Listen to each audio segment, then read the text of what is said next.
बिस्मिल्लाहिर्रहमानिर्रहीम। अनीमिया को हम क्लासिफाई करने वाले हैं। अनीमिया का मतलब है decrease in RBC mass. Okay, तो सबसे पहले आपने एमसीवी को देखना है। अगर एमसीवी 80 से लेकर 100 femtolitre, MCV is the mean corpuscular volume, RBC के साइज को इंडिकेट करता है। तो अगर 80 से लेकर 100 फेमटोलीटर है, इसका मतलब नॉर्मोसिटिक है। 80 से कम है तो माइक्रोसिटिक, 80 से ज़्यादा है तो मैक्रोसिटिक। तो पहले स्टार्ट करते हैं माइक्रोसिटिक। माइक्रोसिटिक में हीमोग्लोबिन डिफेक्ट आता है, हीमोग्लोबिन की सिंथेसिस नहीं हो पा रही होती जिसकी वजह से साइज छोटा पड़ जाता है। ओके, तो हीमोग्लोबिन डिफेक्ट है। अब डिफेक्ट को दो में डिवाइड करते हैं। हीमोग्लोबिन में दो चीज़ें हैं, हीम और ग्लोबिन। तो हीम की सिंथेसिस में मसला आ सकता है या फिर ग्लोबिन की सिंथेसिस में मसला आ सकता है। अगर हीम के सिंथेसिस में मसला आ सकता है तो उसमें चार चीज़ें आती है। ओके, आयरन डेफिशिएंसी एनीमिया, खासतौर पर जो लेट स्टेजेस है, lead poisoning, sideroblastic anaemia, anaemia of chronic disease, जबकि डिफेक्टिव ग्लोबिन चेन सिंथेसिस, इसमें थैलासीमिया आता है। थैलासीमिया को दो में डिवाइड करते हैं, अल्फा और बीटा थैलासीमिया। ओके, तो पहले है iron deficiency anaemia. Iron deficiency anaemia का डायग्नोसिस बनाओगे फेरोकाइनेटिक्स से। सीरम आयरन रिलेटिवली कम होगा, फेरिटिन कम होगी, TIBC जो कि फ्री ट्रांसफेरिन मॉलिक्यूल होते हैं ये ज़्यादा हो जाएगी, परसेंटेज सैचुरेशन कम होती है। क्लिनिकल सिम्टम के अंदर glossitis, cheilosis, Plummer Vinson syndrome है। प्लमर विंसन सिंड्रोम में iron deficiency anaemia, dysphagia, oesophageal webs आ जाते हैं। अब आ जाते हैं लेड पॉइजनिंग। लेड पॉइजनिंग, जो लेड है वो दो एंजाइम को इनहिबिट करेगा। एक है फिरोचिलेटेस और दूसरा ALA डिहाइड्रोटेस, जिसकी वजह से हीम कम होगा, आरबीसी का प्रोटोपोरफायरिन ज़्यादा होगा। ट्रीटमेंट के अंदर हम डाइमर कैप्रोल यूज़ करते हैं, EDTA सक्सीमर यूज़ करते हैं चिलेटिंग एजेंट, और इसके साइन सेप्टम के अंदर बेजोफिलिक स्टेपलिंग आती है। सिट्रोप्लास्टिक एनीमिया के अंदर आयरन रिलेटिवली ज़्यादा है, लेकिन इसके अंदर TIBC कम होगी, फेरेटिन ज़्यादा होगा। मसला क्या है? मसला pyridoxine की डेफिशिएंसी है, जिसकी वजह से क्या होगा? जिसकी वजह से हमारा एंजाइम ALA सिंथेस वगैरह सही तरह काम नहीं कर रहे होंगे। प्रोटोपोरफायरिन की सिंथेसिस ब्लॉक हो जाएगी और यहाँ पर आयरन माइटोकॉन्ड्रिया में जमा हो जाएगा, प्रूशियन ब्लू माइटोकॉन्ड्रिया होगा। अनीमिया ऑफ क्रॉनिक डिजीज़ के अंदर क्या होगा कि क्रॉनिक डिजीज़ आ जाती है। For example inflammation, cancer, rheumatoid arthritis, SLE, cardiovascular disease, neoplasm वगैरह। तो इसका ट्रीटमेंट में ब्लड ट्रांसफ्यूजन इरिथ्रोपोइटिन है। दोबारा बता दूं कि अनीमिया ऑफ क्रॉनिक डिजीज़ और आयरन डेफिशिएंसी अनीमिया, ये इनकी स्टेजेस होती है। अर्ली स्टेजेस के अंदर ये नॉन हिमोलिटिक होती है, नॉर्मोसिटिक, लेकिन लेट स्टेजेस के अंदर माइक्रोसिटिक आना शुरू हो जाती है।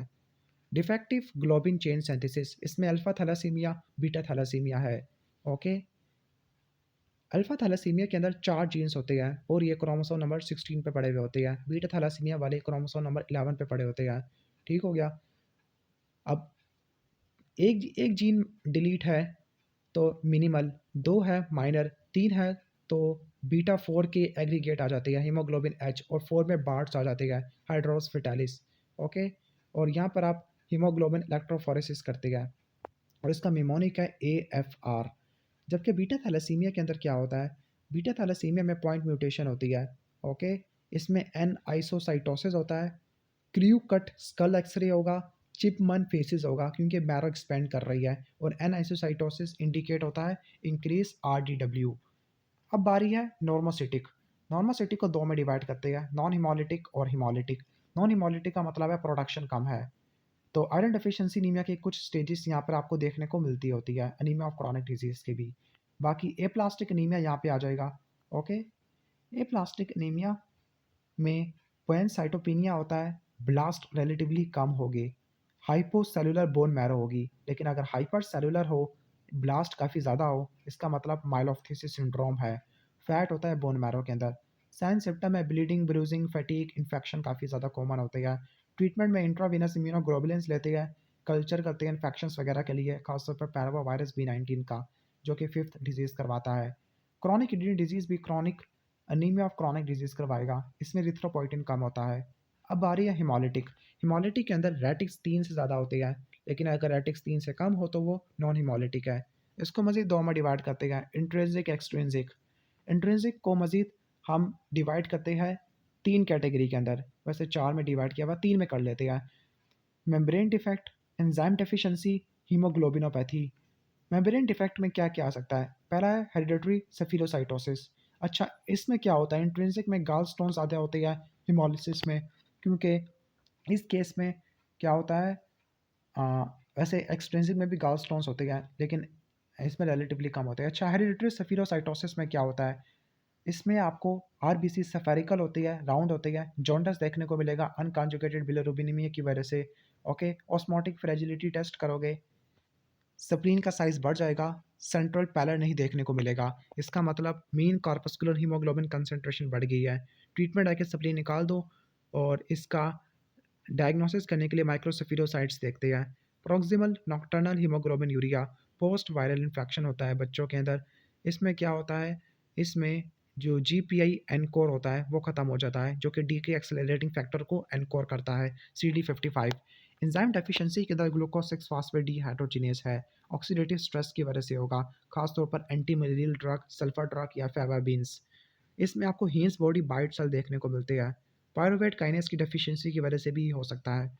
ओके, हीमोग्लोबिनोपैथी के अंदर सिकल सेल एनीमिया और एचबीसी। सिकल सेल एनीमिया के अंदर ग्लूटामिक एसिड वेलिन से हीमोग्लोबिन सी में ग्लूटामिक एसिड लाइसिन से कन्वर्ट हो जाएगा।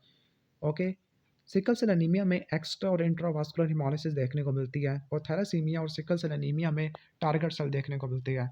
ओके, अब आ रही है एक्सट्रिंसिक। एक्सट्रिंसिक में ऑटोइम्यून, माइक्रोएंजियोपैथिक, मैक्रोएंजियोपैथिक और इन्फेक्शन आ जाती है।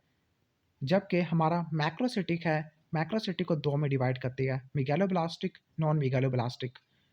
मेगालोब्लास्टिक में डिफेक्टिव डीएनए सिंथेसिस या defective DNA repair. Defective DNA repair के अंदर फैनकोनी सिंड्रोम है, जो कि नॉन हिमोलिटिक नॉर्मोसिटिक ए प्लास्टिक की टाइप होती है। ओके, ये फैनकोनी सिंड्रोम नहीं है, वो डिफरेंट चीज़ है। नॉन मेगालोब्लास्टिक के अंदर डायमंड ब्लैक फेन है, जिसमें एरिथ्रॉइड प्रोजेनिटर में मसला आ जाता है। हीमोग्लोबिन एफ ज़्यादा होता है, लेकिन टोटल हीमोग्लोबिन कम है। लिवर डिजीज़ या अल्कोहलिज्म में भी आपको देखने को मिल सकता है। इस केस में रेटिक्स कम होती है, डीएनए सिंथेसिस इम्पेयर्ड नहीं होती, आरबीसी मैक्रोसाइटोसिस होता है, लेकिन हाइपर सेगमेंटेड पॉलीमॉर्फोन्यूक्लियर सेल्स नहीं देखने को मिलते। लेकिन इस केस में आपको मेगालोब्लास्टिक वाले की केस में आपको हाइपर सेगमेंटेड न्यूट्रोफिल, पैनसाइटोपिनिया, ये चीज़ें देखने को मिलती है। ओके, वीडियो अच्छी लगी है तो वीडियो को लाइक कर देना, चैनल पर नए हो तो सब्सक्राइब कर देना।